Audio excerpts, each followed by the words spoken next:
You're watching KPVI News at 10 Weekend. News that works for you. So we're going to spend the next few days and probably the next week or so trying to pass those budgets. Dustin Manwaring gives us an update on the legislative session. Good evening, Eastern Idaho, and thank you for joining us tonight. I'm Deanne Coffin.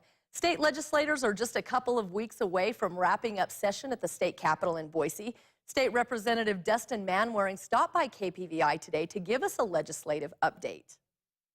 Just under 2 weeks away from wrapping up the final days of the legislative session in Boise, and some bills are still waiting to be heard and voted on.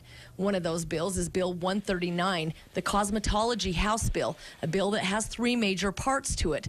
Local state representative says he has seen some opposition to the bill. You know, that's, I think, the reason we got to the place we are with having a bill that has a lot of controversy, for lack of a better way to describe it, is because it's all in one bill. There's a lot in there. Manwaring says now that they're trying to wrap up session, their main focus is approving budgets for all the state agencies. So we're going to spend the next few days and probably the next week or so trying to pass those budgets through the House and the Senate. He says one of the big issues they are facing right now is how they will get ongoing funding for transportation's normal operating budget.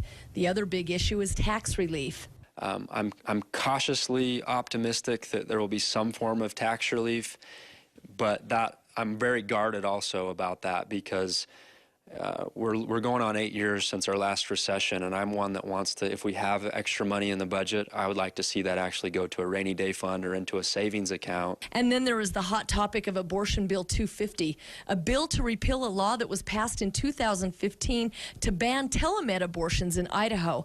Planned Parenthood sued the state of Idaho after that law went into effect. That lawsuit is still pending. It's cost the state a lot of money, and it looked like there was a chance that was going to be held unconstitutional. And so instead of that happening in a decision by a judge, there was a law that was trying to be passed this year. It passed the House this week to repeal that ban on telemed abortions, and so that they can come at it at another day, at another time, or another session, and try to make a constitutional, deal with it constitutionally that will withstand scrutiny by a court.